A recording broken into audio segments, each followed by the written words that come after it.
Greetings and welcome to the Why Struggle podcast. I'm your host, Barbara J. Faison, and my intention with this podcast is to offer ideas, insights, and inspirations so you can live life better.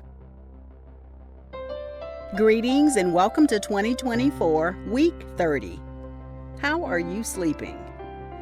This is an episode about sleep. Have you ever had a night where you didn't sleep well? I didn't rest well for a few days because I had some pains in my body. It was rough. My left shoulder was bothering me, so I couldn't be on my left side, and my right lower back above my hip was hurting, and when I turned to lie on my back, I just couldn't get comfortable. I could feel the after effects of the restlessness several days later. I'm grateful that my sleep is back to normal now. Having a sleep routine has been very helpful. I usually get off my phone or tablet about 30 minutes before I go to bed, and lately I've been either reading a book with essays or doing a jigsaw puzzle to calm my mind down and get ready for bed. The mind likes to have something to do, so I do my best to make my before-bed stuff relaxing. According to the state of sleep in the U.S. and sleep statistics from the Center for Advancing Health, I found out a few statistics about sleep and sleep habits. 53% of U.S. adults say worrying about inflation and/or cost of living has negatively impacted their sleep. 43% of U.S. adults say they experience insomnia. 18% of U.S. adults say worrying about the 2024 presidential election has negatively impacted their sleep. 51% or more than half of Americans say their symptoms prevent them from getting enough sleep. Symptoms including back pain, joint pain, and heartburn. 41% say their anxiety over what will happen the next day keeps them up at night. Temperature also plays a role, with 31% saying it's either too hot or too cold to sleep. 73% of U.S. adults follow a regular bedtime routine. 20% of U.S. adults say they stop using devices with screens 20 to 30 minutes before going to sleep. The mind is usually still active until we give it something to do to calm it down. My current sleep hygiene routine may include 1. Getting off my devices, phone, computer, and tablet. 2. Reading a few pages from a book that isn't stimulating. 3. A short bedtime qigong practice about 10 to 12 minutes. 4. Deep breathing while in bed, 4 breaths in through the nose and 8 breaths out the mouth. Here are a few suggestions for you to consider before bedtime. 1. Put away your phone, tablet devices at least 30 minutes or longer before bed. I know.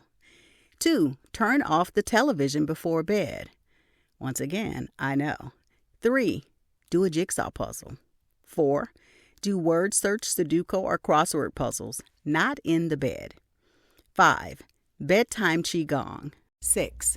Deep breathing. Try 4 breaths in through the nose and 6 or 8 breaths out the mouth. 7. Practice yoga nidra for sleep. 8. Take a warm bath with Epsom salts. Dr. Teal is one of my faves. 9. Sleep with the phone in a different room. 10. Listen to a bedtime story or meditation. A few years ago, I collaborated with another teacher, June B., on the Insight Timer app to create a few adult bedtime stories. She wrote the scripts and I narrated them. You can find them on the Insight Timer app if you're interested. I also have them on my Bedtime with Barbara playlist on my YouTube channel. Going to bed at the same time is part of a routine that many sleep experts recommend.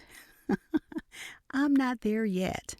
On the weekends, I tend to stay up later than usual. Do you have a bedtime routine that you use?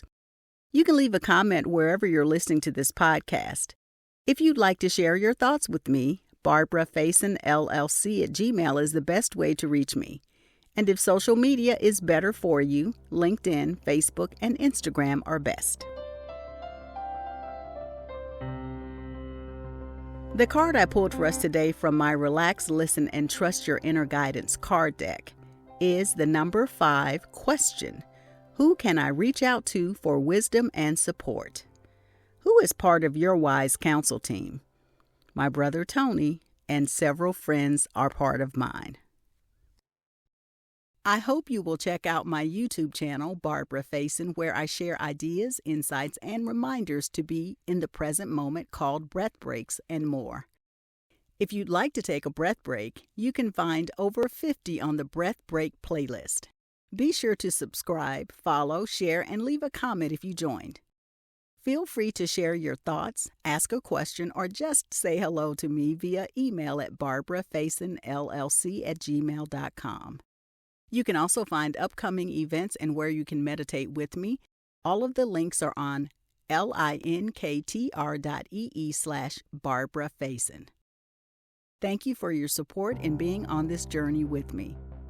Until next time, keep breathing and do something new. Be well and be kind to you. Keep breathing.